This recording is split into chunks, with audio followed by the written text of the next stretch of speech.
Las bromas suelen parecer inofensivas. Pequeños chistes, sorpresas inesperadas, unas cuantas risas entre amigos. Pero, en ocasiones, esas ocurrencias toman un giro mortal. En este video, descubriremos 6 de las muertes más perturbadoras que comenzaron como nada más que una broma. Era el 28 de junio de 2014, en Bristol, Inglaterra. En el jardín de una casa, varios vecinos reían mientras colocaban adornos debajo de un gazebo que se veía un poco vencido. Nada parecía peligroso. Solo había banderines, globos y un enorme arco de plástico que habían pedido prestado a una empresa de alquiler de artículos para bodas. Helen Archer, de 67 años, estaba sentada cerca, en una silla plegable y con un suéter sobre los hombros. Había sido maestra de primaria durante 3 décadas y era conocida en el vecindario por su paciencia y por su voz suave, en la que todavía quedaba cierto tono propio de un salón de clases. Desde la muerte de su esposo, ocurrida 2 años antes, se había mantenido ocupada cuidando sus flores y organizando pequeñas reuniones para tomar el té con sus vecinos. Cuando el grupo de voluntarios le pidió usar su jardín para celebrar por sorpresa un aniversario de bodas, aceptó sin dudarlo. Le gustaba tener compañía. A pesar de su artritis y de sus dificultades para respirar, se negó a recibir ayuda durante los preparativos e insistió en que, al menos, podía supervisar. Su fragilidad física no era algo nuevo, pero mantenerse involucrada hacía que volviera a sentirse útil. El grupo vecinal, integrado por algunas parejas jubiladas y 2 voluntarios más jóvenes, planeó el evento para celebrar el aniversario número 40 de una pareja del vecindario. Alguien propuso incluir un momento divertido y sorpresivo: colocar un cañón de confeti debajo del arco y dispararlo cuando los invitados de honor entraran. El arco prestado, diseñado para utilizarse en interiores, medía casi 2,5 metros de altura. Tenía bases con contrapesos que no habían sido aseguradas correctamente sobre las losas irregulares del jardín. Helen observó mientras lo armaban y sonrió de vez en cuando, sin darse cuenta de lo inestable que se veía desde un costado. El responsable de la broma, un hombre de unos 50 años, quería que el arco pareciera todavía más grande, por lo que agregó 2 columnas de globos de helio y varios paneles de plástico amarrados con cuerda y alambre de jardinería. Para el final de la tarde, todo estaba listo. Los invitados comenzaron a llegar con charolas de comida y botellas de sidra. Helen se sentó a pocos metros del arco, saludando con la mano y recibiendo a las personas mientras entraban al jardín. El hombre encargado del cañón de confeti se colocó detrás de un arbusto y apuntó el lanzador hacia el camino. La idea era dispararlo justo cuando llegara la pareja y grabar el momento en video. Varias personas tenían sus teléfonos preparados y se reían al imaginar lo sorprendidos que quedarían los invitados. Nadie notó que uno de los lados del arco había comenzado a inclinarse ligeramente hacia adelante por el peso de los adornos. Cuando los invitados de honor cruzaron la puerta, el hombre disparó el cañón. La explosión de aire comprimido fue mucho más fuerte de lo que esperaban.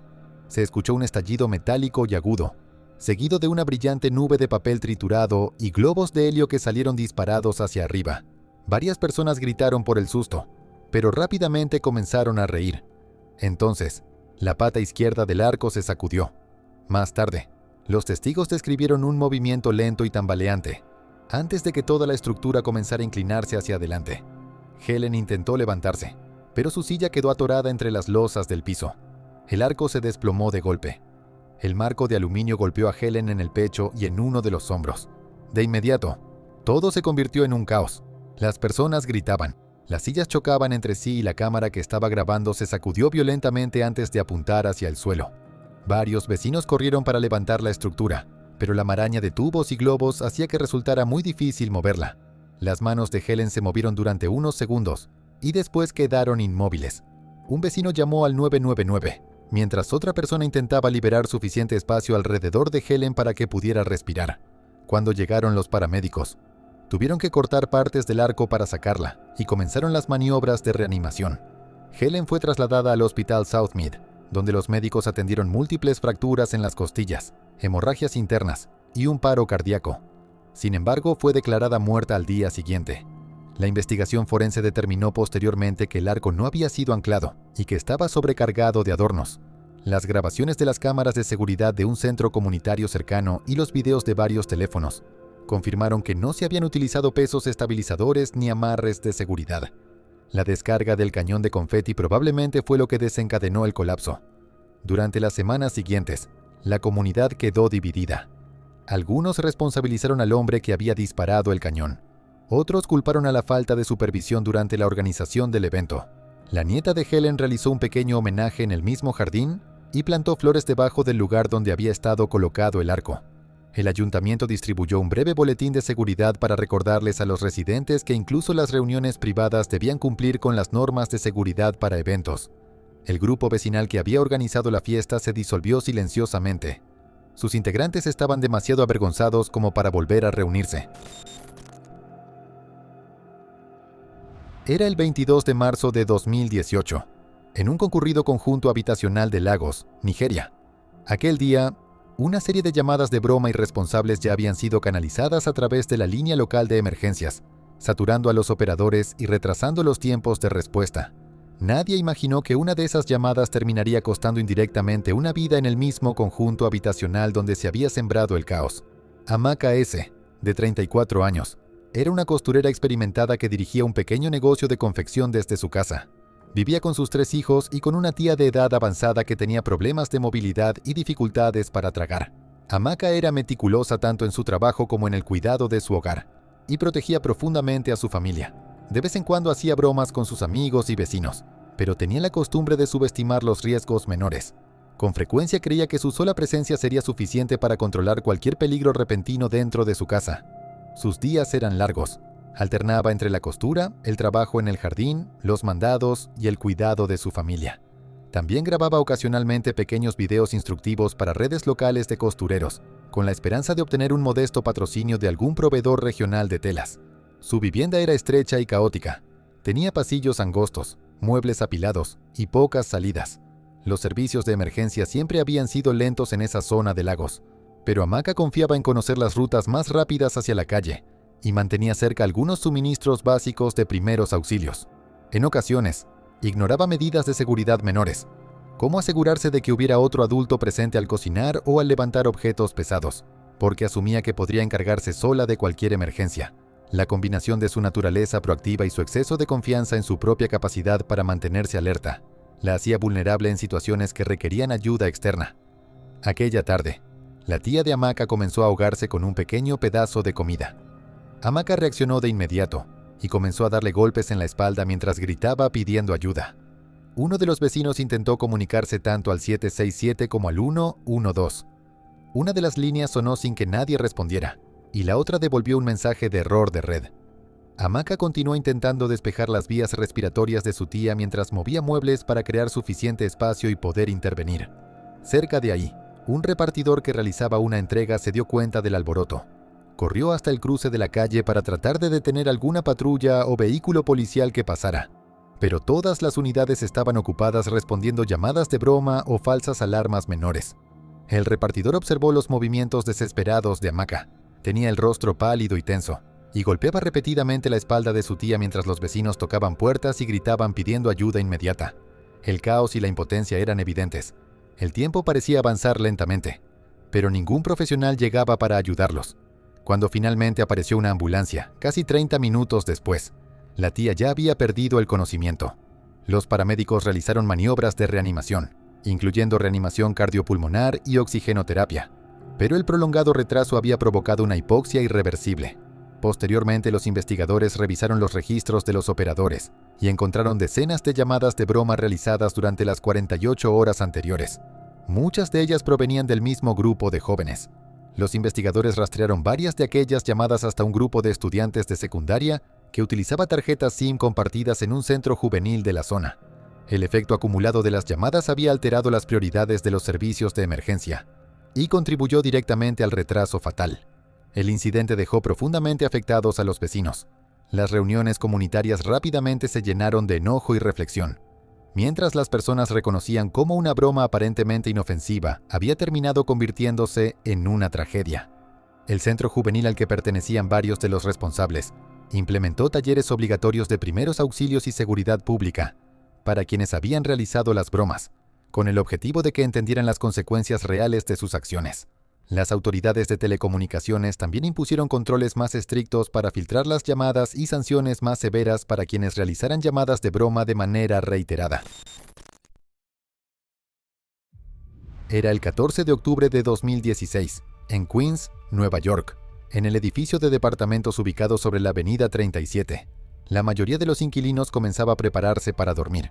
Al fondo del pasillo del segundo piso, un hombre mayor estaba sentado solo en la sala de su departamento, viendo repeticiones de eventos deportivos. Afuera de su puerta, dos hombres más jóvenes susurraban mientras sostenían sus teléfonos para grabar. Roberto Bart Morales tenía 58 años y era un trabajador jubilado de mantenimiento del metro.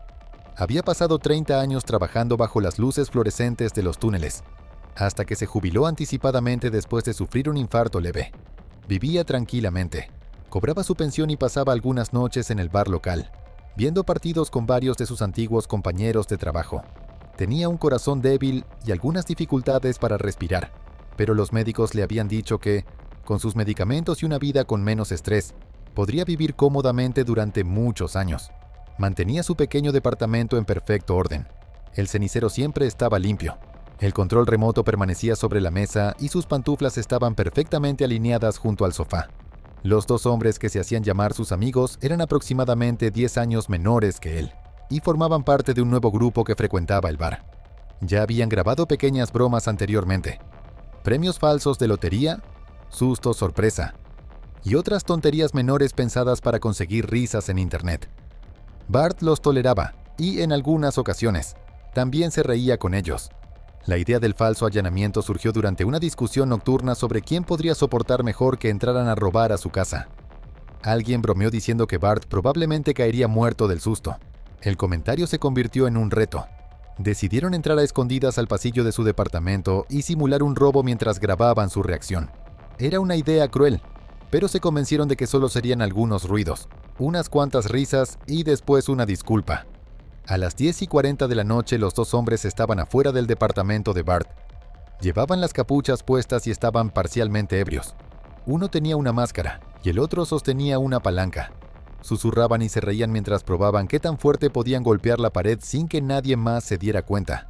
Más tarde, la cámara del pasillo los mostraría caminando de un lado a otro mientras reunían el valor para hacerlo. Esperaron hasta escuchar débilmente a través de la puerta que el programa de televisión había entrado en un corte comercial. Entonces comenzaron la actuación. 3 golpes fuertes, un grito, el sonido de la palanca estrellándose contra el marco de la puerta. Dentro del departamento, Bart probablemente estaba confundido y aterrorizado. No esperaba ninguna visita. Años antes se habían producido varios robos en su edificio, y aquel recuerdo posiblemente lo había vuelto más precavido. Miró a través de la mirilla, pero solo alcanzó a distinguir movimientos, ropa oscura y el destello de un objeto metálico. Su pulso se aceleró bruscamente. Cuando otro golpe sacudió la puerta, Bart la abrió hasta la mitad y se preparó instintivamente para defenderse. Las dos figuras enmascaradas se abalanzaron hacia él mientras gritaban. La cámara del edificio captó el momento con claridad. Bart quedó paralizado y se llevó la mano derecha al pecho. Sus rodillas cedieron y cayó de espaldas hacia el pasillo, derribando una silla plegable. Los dos hombres se detuvieron de inmediato. Una vecina del departamento de enfrente abrió la puerta después de escuchar el golpe. Encontró a Bart tirado en el piso, respirando superficialmente y con dificultad. Los bromistas entraron en pánico. Uno corrió hacia las escaleras, mientras el otro se arrodilló junto a Bart e intentó sacudirlo para que despertara. Un tercer residente llamó al 911. La policía y los paramédicos llegaron menos de 5 minutos después. Encontraron a Bart inconsciente y con señales de un paro cardíaco. Las maniobras de reanimación continuaron durante aproximadamente 10 minutos, antes de que fuera trasladado al Elmhurst Hospital Center, donde fue declarado muerto. La causa fue un paro cardíaco repentino, provocado por estrés agudo en un paciente que padecía una enfermedad de las arterias coronarias. Las grabaciones de las cámaras de seguridad del edificio, confiscadas por los investigadores, mostraban toda la secuencia. Los dos hombres fueron identificados fácilmente. Ambos tenían antecedentes por delitos menores. Los fiscales los acusaron de imprudencia temeraria en segundo grado y allanamiento ilegal, cargos habituales bajo la legislación penal de Nueva York para acciones que provocan un daño previsible sin que exista intención de matar. El funeral se realizó discretamente en una iglesia local. Asistieron alrededor de 24 personas, en su mayoría antiguos compañeros de trabajo y vecinos. Su viuda, que vivía separada de él después de un largo distanciamiento, se negó a hablar públicamente, pero presionó para que los hombres recibieran cargos más severos. Cada uno de los bromistas recibió 3 años de libertad condicional, horas de servicio comunitario y una orden de restricción que les prohibía ponerse en contacto con la familia. Era el 26 de agosto de 2017, en una carretera estrecha y sinuosa ubicada a las afueras de Tagaytay, Filipinas. El aire de la noche era denso y húmedo, y transportaba el ligero aroma de los pinos cercanos y del humo proveniente de incendios lejanos. Aquella noche, una serie de ocurrencias irresponsables e ideas para bromas ya habían circulado entre adolescentes y cineastas aficionados de la zona, preparando el escenario para una tragedia que deberían haber anticipado. Renz Agapito, de 25 años, trabajaba medio tiempo como cuidador de un pequeño complejo turístico con vista hacia la cresta de la montaña. Recientemente se había unido a un colectivo cinematográfico local especializado en videos de bromas para redes sociales. Tenía una personalidad juguetona y con frecuencia se ofrecía para interpretar los papeles más arriesgados de sus videos. En algunas ocasiones, contaba con el patrocinio de una marca regional de botanas que alentaba la creación de contenido original. Su página de Facebook tenía una audiencia modesta, pero continuaba creciendo. Las carreteras cercanas al complejo turístico eran empinadas, estrechas y estaban mal iluminadas. Casi no tenían acotamientos, carecían de barreras de protección y presentaban numerosas curvas cerradas. Era un terreno que exigía una atención extrema tanto de los conductores como de cualquier persona que se encontrara cerca del borde. Los habitantes de la zona solían advertirles a los recién llegados sobre los desniveles repentinos y las curvas sin visibilidad. Pero Renz ignoró el peligro. Estaba obsesionado con conseguir la reacción viral que esperaba publicar en Internet. Sobre el papel, los requerimientos técnicos de la grabación parecían sencillos. Renz se escondería detrás de un árbol cercano a la carretera, cubierto con una sábana blanca, y saltaría frente a algún vehículo cuando se aproximara. Dos de sus amigos grabarían desde una motocicleta estacionada varios metros más atrás. El plan dependía completamente de una sincronización precisa, de la capacidad de Renz para retroceder rápidamente y de la suposición de que los conductores reaccionarían de manera predecible. Aquella noche, el grupo comenzó a grabar alrededor de las 11:40. Había poco tráfico, pero la inclinación de la carretera provocaba que los vehículos aumentaran de velocidad de manera impredecible. Renz se colocó detrás de un árbol con la sábana descansando libremente sobre sus hombros. Sus amigos grababan mientras el motor de una motocicleta que pasaba zumbaba suavemente. Renz ignoró el sonido amortiguado de varios automóviles que se acercaban a la distancia, convencido de que podría hacerse a un lado rápidamente si era necesario. Una camioneta SUV gris apareció en la curva a demasiada velocidad. Sus faros atravesaron bruscamente la carretera e iluminaron a Renz durante apenas una fracción de segundo. Renz salió de su escondite con los brazos levantados debajo de la sábana. La conductora giró instintivamente el volante. Las llantas rozaron el estrecho acotamiento, y al intentar corregir la dirección, giró demasiado hacia el lado contrario. La camioneta derrapó de costado, golpeó a Renz y lo lanzó varios metros por el aire antes de estrellarse contra una barrera de concreto. Los trabajadores de varios puestos cercanos escucharon el estruendo metálico y corrieron hacia el lugar. Renz fue encontrado inmóvil, parcialmente cubierto por la sábana desgarrada. Sus amigos corrieron hacia él mientras los residentes salían de las casas cercanas. Los servicios de emergencia y la policía de la comisaría local llegaron pocos minutos después, tras recibir la llamada de uno de los habitantes. Renz presentaba múltiples fracturas, hemorragias internas y traumatismos por objetos contundentes compatibles con un impacto a alta velocidad. La conductora de la camioneta, una mujer de unos 40 años, sufrió algunos cortes menores y quedó en estado de shock, pero sobrevivió. Posteriormente, los investigadores revisaron las grabaciones del teléfono de uno de los amigos y las marcas de las llantas para confirmar que la broma había provocado directamente el accidente. El video mostraba a Renz apareciendo frente al vehículo apenas unos instantes antes del impacto, sin darle a la conductora tiempo suficiente para reaccionar. Las autoridades determinaron que se trató de un accidente provocado por imprudencia temeraria con resultado de homicidio. Los cargos fueron presentados contra los dos integrantes sobrevivientes del grupo de filmación. Ambos enfrentaron procedimientos penales y civiles por negligencia concurrente. La familia de Renz realizó un funeral privado en Cavite, al que asistieron principalmente familiares y vecinos. Era el 9 de mayo de 2015, en un pequeño templo de Kioto. Los voluntarios comenzaron a llegar temprano para preparar la feria anual del libro del templo. Bromeaban mientras cargaban cajas llenas de donaciones. Entre ellos, una broma aparentemente inofensiva, que consistía en extender una fina capa de agua sobre la rampa de entrada como parte de un truco visual, con reflejos para sorprender a quienes llegaran tarde. Pronto terminaría cobrando una vida, Keiko Sato tenía 74 años y trabajaba medio tiempo como bibliotecaria. Era conocida por su meticulosa organización y por su comportamiento tranquilo. Padecía osteoporosis en etapa inicial, por lo que era muy cuidadosa al utilizar escaleras o caminar por pendientes. También caminaba ligeramente inclinada hacia adelante para proteger su columna vertebral.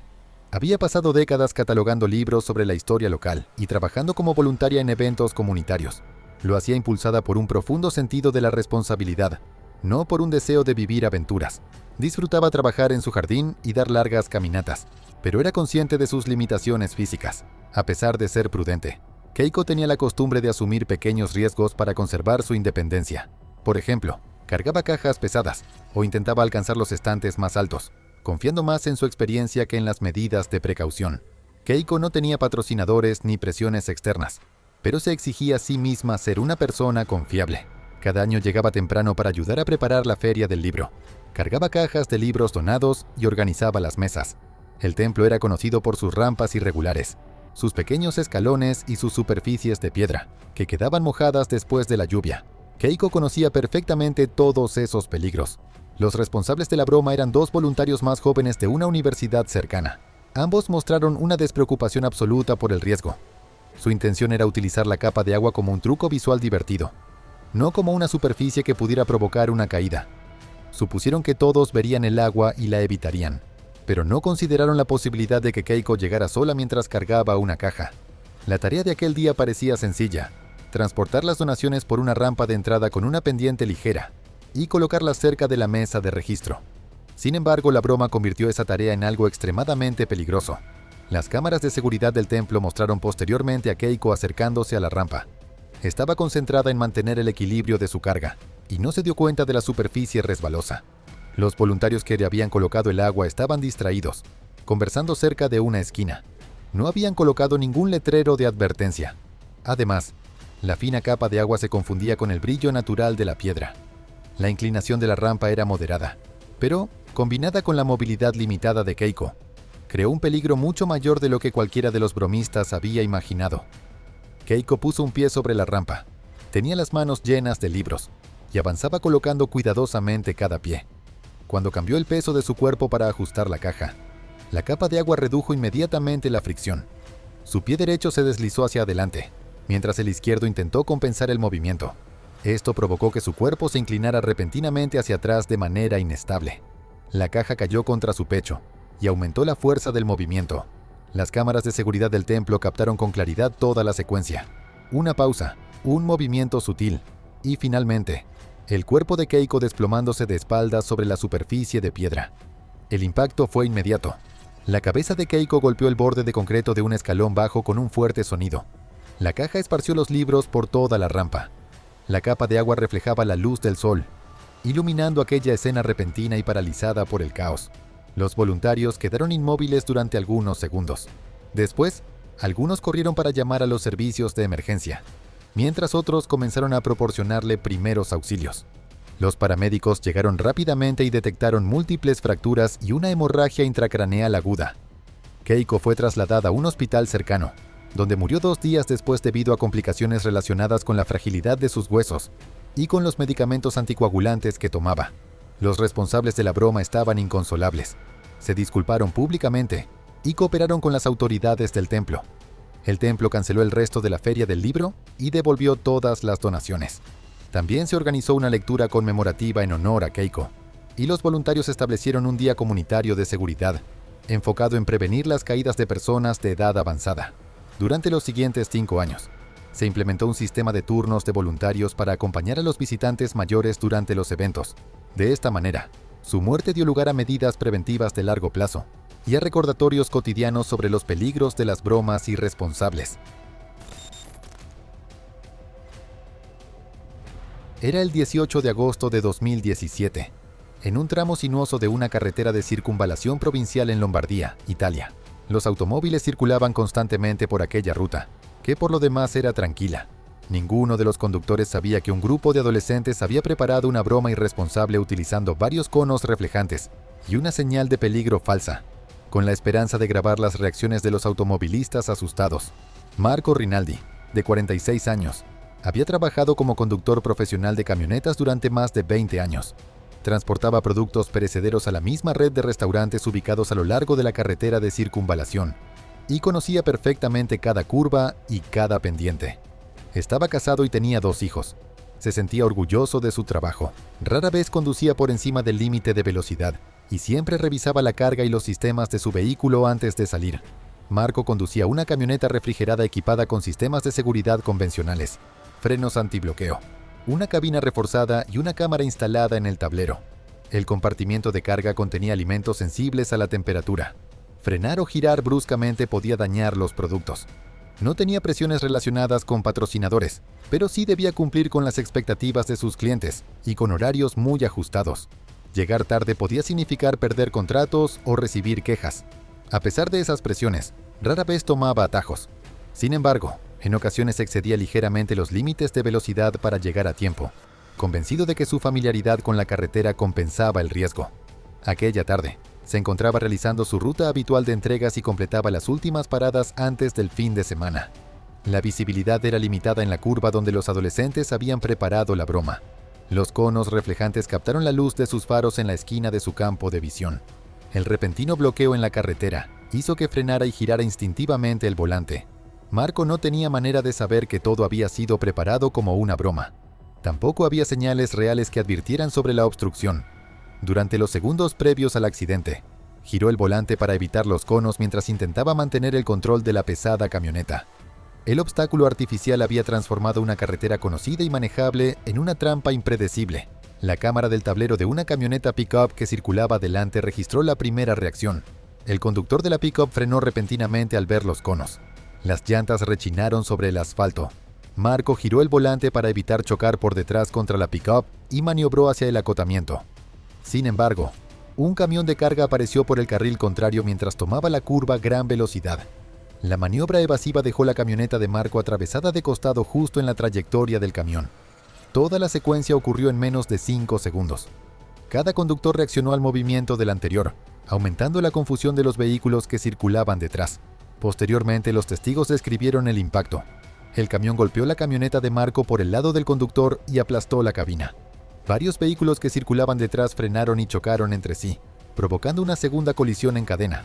Sin embargo, ninguna otra persona murió. Los equipos de emergencia llegaron rápidamente después de recibir las llamadas de varios conductores. Utilizaron herramientas hidráulicas para intentar liberar a Marco, pero la deformación de la cabina le había provocado traumatismos catastróficos. Su cuerpo fue examinado en el lugar y se confirmó que sus heridas eran incompatibles con la vida. Los investigadores reconstruyeron el accidente utilizando las grabaciones de cámaras instaladas en los vehículos, las cámaras de tránsito y las declaraciones de los testigos. La broma de los adolescentes fue identificada como el detonante inicial del accidente. La policía señaló que la combinación de una curva con poca iluminación y el bloqueo artificial de la carretera había creado un peligro que ni siquiera un conductor experimentado habría podido evitar por completo. Los adolescentes fueron procesados por crear un peligro público, y los medios locales condenaron ampliamente la broma. Las autoridades instalaron marcadores reflejantes adicionales y una cámara para controlar la velocidad en aquella curva. A Marco le sobrevivieron su esposa, Elena, y sus 2 hijos, de 9 y 12 años. Su funeral se realizó discretamente en la iglesia de su ciudad natal. Asistieron sus familiares, compañeros de trabajo y varios propietarios de los restaurantes que formaban parte de su ruta de entregas. El abismo no grita, susurra, y tú has decidido escuchar. Este viaje fue solo un fragmento de lo que aún queda por revelar. Y si estás aquí, al final, es porque algo en ti también quiere respuestas. Gracias por sumarte, por apoyar este contenido y por formar parte de esta comunidad que crece a la sombra del misterio. Te invito a suscribirte, a dejar tu comentario, a encender esa campanita para que no te pierdas nada. Porque lo que viene es aún más profundo.